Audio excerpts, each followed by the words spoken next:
عباد الله يقول الله عز وجل في القرآن يا أيها الذين آمنوا إن تنصروا الله ينصركم ويثبت أقدامكم. Allah subhanahu wa ta'ala nous dit dans le Coran, dans surat Muhammad, Ya ayyuhalladhina amanu, ô vous les croyants, vous qui avez la foi, vous qui vous réclamez de l'islam, qui vous réclamez de l'iman, Ya ayyuhalladhina amanu, in tansurullah yansurkum wa yuthabbit aqdamakum. Si vous secourez, entre guillemets, Allah il vous secourra. C'est-à-dire, si vous observez les préceptes qu'Allah Azza wa Jal vous a prescrits, Allah Azza wa Jal, il vous secourra. Wa yuthabbit aqdamakum, et il raffermira vos pas. Il y a plusieurs leçons à tirer de ce verset. C'est premièrement de ne pas se déresponsabiliser et de ne pas attendre que Nasrullah ya'ti wa nahnu raqdin. Le secours d'Allah Azza wa Jal va venir et nous on reste en train de dormir, on patiente que le secours d'Allah Azza wa Jal vienne sans rien faire. Ceci est contraire à ce verset-là. De la même manière qu'il y a des causes que nous allons aborder Inch'Allah, mais avant ces causes physiques, matérielles, il y a des causes spirituelles, sans lesquelles Allah Azza wa Jal ne viendra jamais à notre secours.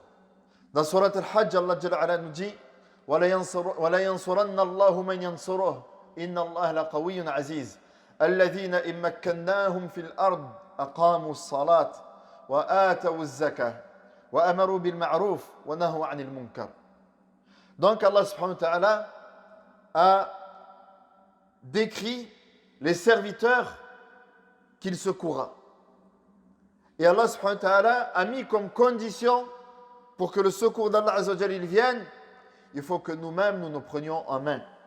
Car Allah Jalla ala nous dit Inna Allah la yughayyiru ma biqawmin hatta yughayyiru ma bi anfusihim. Et Allah subhanahu wa ta'ala ne change pas l'état d'un peuple tant qu'eux-mêmes ne se changent pas, tant qu'eux-mêmes ne se prennent pas en main. Donc tant que nous restons en train de dormir, juste en tant que spectateurs, et en regardant ce qui se passe dans les infos, et de se dire, ouais, c'est pas bien, ils nous aiment pas, subhanallah, tu as vu ce qu'ils ont fait, et ensuite de retourner à nos occupations, à regarder nos séries, ou alors nos matchs de foot, comment on attend le secours d'Allah subhanahu wa ta'ala?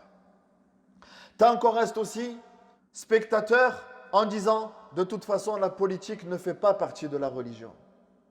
La politique ne fait pas partie de la religion. Vous savez, ce discours-là, ce discours dans lequel on nous endort, en vous disant, restez bien endormis, le musulman ne s'engage pas politiquement. Le musulman ne doit pas s'engager politiquement. Naam, c'est, quand on dit la séparation de la politique et de la religion, on appelle ça comment? La laïcité. C'est-à-dire, toi, religieux, ne t'engage surtout pas politiquement. Nous, on est là pour toi, pour s'occuper de toi, pour nous occuper de ta religion, pour nous occuper de tes enfants, pour nous occuper de ta mosquée, de ton association. Donc, on vient avec ce genre de discours-là, dans lequel on nous endort encore une fois. Et là, ceux qui viennent avec ce genre de discours-là, ce ne sont pas les politiques, ce sont les religieux. Ce sont des personnes qui se réclament de l'islam. Ce sont des personnes qui se disent, non, toi, en tant que musulman, ne t'engage pas politiquement. Et quand tu continues dans ce chemin-là, il se passe quoi? Ce qui s'est passé cette semaine, depuis le discours du président. Qu'est-ce qui s'est passé le lendemain? Une intervention dans la mosquée. 15 policiers qui entrent dans une mosquée à Paris, alors qu'il y a un cours de Coran pour les enfants. Et finalement, ils repartent en disant, bon, juste le panneau incendie, arrangez-le, et sinon tout va bien dans votre mosquée, il n'y a rien à déclarer. Une agence de pompes funèbres, également. Une agence de pompes funèbres perquisitionnée. Hier, c'est encore une école coranique, une intervention dans une mosquée ou alors dans une école, dans un centre coranique dans lequel il y a des enfants et il y a une intervention où tous les masahif sont jetés par terre, perquisition, devant les enfants. On n'est pas une école dissimulée, on leur a dit clairement. Ils ont fouillé dans l'ordinateur qui est là-bas. Voilà. Ils ont jeté les Qur'an par terre, voilà, qui étaient par terre, quand je les ai remis. Jusqu'à quand vous allez supporter cette humiliation, ce rabaissement? C'est-à-dire, vous, en tant que musulmans, on vous impose cette humiliation-là. On entre dans la mosquée, sans mandat, sans rien, et on est en train de vous dire, qu'est-ce qu'il y a? C'est comme ça que ça se passe. Parce que toi, musulman, tu es moins que rien. Toi, musulman, tu n'as aucun honneur pour ta religion. Tu n'as aucun honneur quand tu dis que tu aimes Allah et son prophète plus que tout. C'est pas vrai, tu es un menteur. Billah alayk. Qu'est-ce que tu as fait pour ta religion là-dessus? Dans quoi tu t'es engagé? Qu'est-ce que tu as fait pour ta religion? Billah alayk. Tu as fait quoi? Pose-toi la question. Depuis que l'islam est attaqué, tu as fait quoi? À part faire le directeur des travaux finis. C'est quoi le directeur des travaux finis? C'est que dès qu'il y en a qui s'engagent parmi les musulmans, tu es là en train de commenter ça comme si c'était un match d'OM-PSG. Ils auraient dû faire ça. Ah non, mais là, ils n'auraient pas dû faire ça. Mais là, non, moi, si j'étais eux, je n'aurais pas fait ça. Mais si tu étais eux, tu as fait quoi? Toi, tu as fait quoi? Les structures là qui sont mises en place, est-ce que tu les soutiens? Est-ce que tu les soutiens? Est-ce que tu as adhéré? Est-ce que tu as adhéré? Est-ce que tu les as soutenus financièrement? Est-ce que tu as soutenu juste par tes doigts? De leur dire, ya Allah, accorde-leur la réussite dans ce qu'ils font. Mais après, tu es le premier à venir demander leur service quand c'est ton épouse qui a été victime d'un acte d'islamophobie. Et tu viens et tu dis, comment il faut faire là le collectif? Comment on peut les contacter s'il te plaît? À ma femme, on lui a refusé l'accès. Mon enfant lui a refusé l'accès parce qu'au sport. Et donc là, d'un coup, tu te sens concerné dès que c'est ta propre personne qui a été touchée. Et Allah Azza wa Jalla nous dit, inna hadhihi ummatukum ummatan wahida. Wa inna hadhihi ummatukum ummatan wahida. Wa ana rabbukum fattaqun. Wa ana rabbukum fa'budun. Ce projet est Ibad Allah, qui sera voté le 9 décembre. Après, si ça gêne que je parle politique, vous pouvez partir. Hein. Il y en a qui n'aiment pas le discours politique, qui n'aiment pas, ils disent que le minbar et tout ça, il doit... Si ça gêne que je parle, on a mis on a forcé personne. On a forcé personne à venir. Je peux très bien parler aujourd'hui de l'histoire des Sahaba, de l'histoire de Aïcha, radiyallahu anha, des histoires qui vont nous faire vibrer quand on parle des Sahaba. Mais après, on occulte la réalité. Je préfère moi-même parler des Sahaba plutôt que de parler de ce genre de sujet-là. Mais si on n'éveille pas vos consciences à vous, qui va les éveiller? Si on ne vous parle pas de ces sujets-là, qui va vous en parler? Ce sujet-là, ya ibadallah, il a 5 axes qu'ils ont appelés, il y a les 5 piliers de l'islam, il y a les 5 axes contre l'islam. Parmi ces axes-là, il y aura la dissolution des associations. C'est-à-dire que toutes les associations musulmanes, une par une, qu'il y a en France, une par une, elles vont être épiées et la moindre. Et le moindre problème qu'on peut trouver, mais un problème pas forcément lié à l'idéologie, un problème lié au sanitaire, lié aux normes de sécurité, lié à un défaut dans la comptabilité. Parce que vous savez que dans les papiers, on n'est jamais à jour. On fait toujours un travail bâclé. Ça permet juste, ce point-là permet de fermer l'association. Ça permet de fermer l'association. Et toutes les associations et les mosquées sont des lois 1901. Ça veut dire quoi? Ça veut dire que ce sont des associations culturelles. Et 1901, tu n'as pas le droit de faire du culte.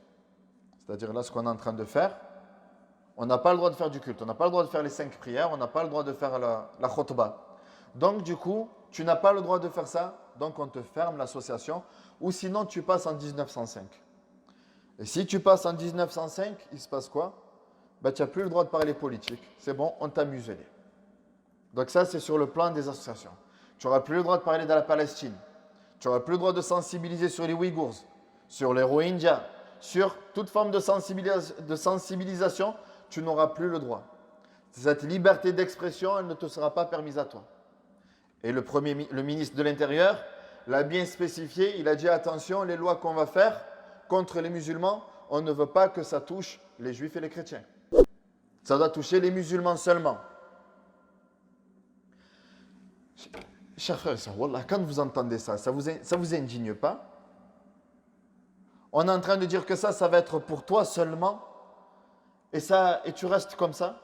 فَمَاذَا أَنْتُمْ فَاعِلُونَ. Vous allez faire quoi là-dessus, sur ça? Comment vous allez réagir? En ce moment, il y a une petite guerre entre l'Arménie et l'Azerbaïdjan. La communauté arménienne, elle s'est levée direct. Elle a fait des manifestations devant l'ambassade turque. Elle a montré qu'elle était présente. Elle a mis pression sur le gouvernement français. Direct. Ça a commencé et ils se sont organisés, ils sont déjà présents. Hana, qu'est-ce qu'on fait? Ah, c'est pas bien ce qu'ils font. Après, tu es là avec ton sandwich sauce algérienne. Tu regardes ton match. Tu vas vouloir acheter FIFA qui sort aujourd'hui. Et après, tu te dis, ouais, c'est pas bien, c'est pas bien, c'est pas bien. Ya Abdallah, réveille-toi et défends ton honneur et défends ta religion. Et défends tes principes.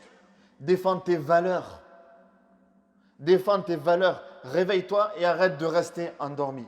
Ce projet, ibadallah, ce projet de loi, il ne va pas avoir un impact sur nous directement, c'est-à-dire sur notre génération à nous. Notre génération, quoi qu'il en soit, elle a une identité musulmane. Peu importe le degré de foi qu'on a, on a quand même une identité musulmane. Mais tout ce qui s'est passé pour celui qui jette un regard vers l'histoire et qui regarde la Bosnie, la Tchétchénie, les Ouïghours, donc la région en Chine, qu'est-ce qu'ils ont fait? Ils ont lutté pour leur détruire et leur enlever leur identité, leur religiosité et leur toute pratique pour que cette communauté-là devienne quoi? Nation Mansiya. Elle devienne complètement oubliée. C'est-à-dire que tu n'as plus d'identité. Ça va se jouer pas sur notre génération à nous, mais sur 2 ou 3 générations. Mais comme nous sommes des égoïstes et que nous pensons qu'à nous, notre propre personne, au final, c'est pas grave.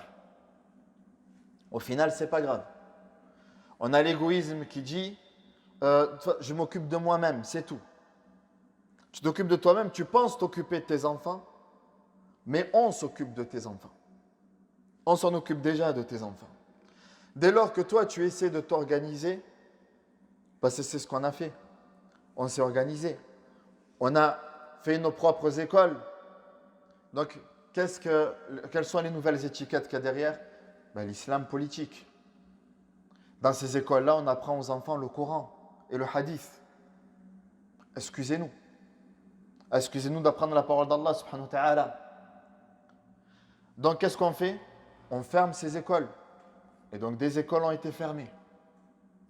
Des écoles ont été fermées, ou alors après ils appellent ça des écoles clandestines.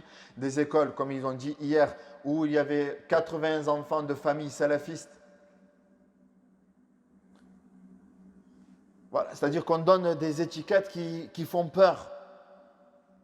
Mais, le plus important, parce qu'Allah Azza wa Jalla ne nous laisse pas tomber.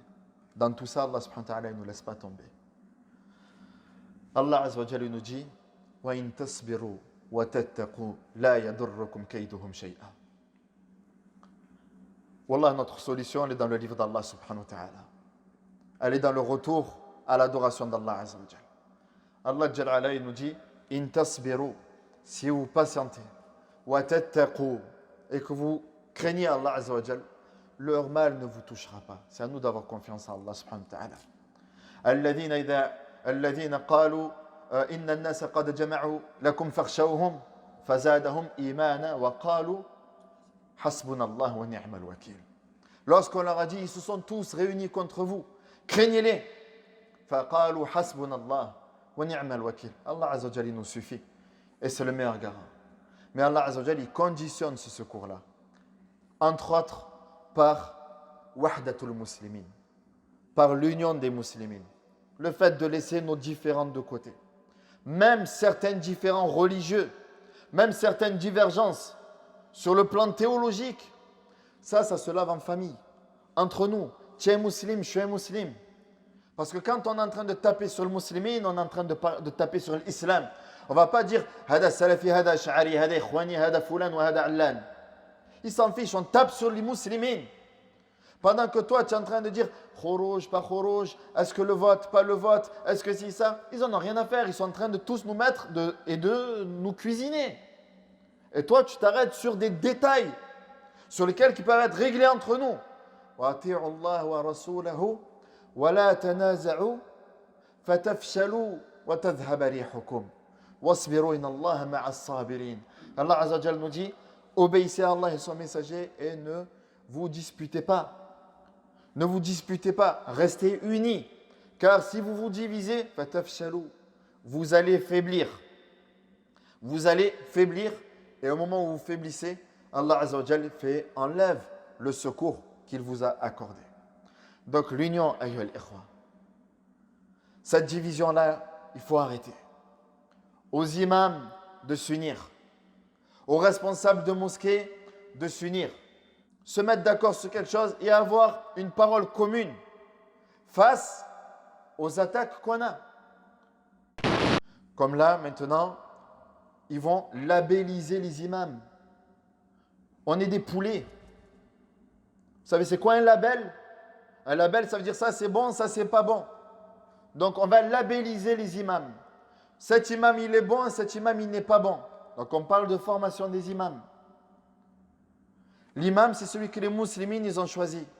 L'imam, c'est celui qui répond aux exigences du Coran et non pas aux exigences du gouvernement. On répond aux exigences du Coran et non pas à ce que certains ils veulent qu'on soit. Et en répondant aux exigences du Coran, on n'est en rien contraire à ce qu'ils appellent les valeurs de la République. On n'est en rien, là il faut arrêter d'avoir peur des mots. Le Coran, c'est hayatuna, c'est notre vie, c'est notre mort, c'est notre au-delà et c'est notre paradis. Tu t'accroches au Coran, wa'tasimu bihablillahi jami'a wa la tafarraqu. Restez tous ensemble, unis. Dans quoi? Autour du Coran. Et ne vous divisez pas. Et ne vous divisez pas. Wa la tafarraqu.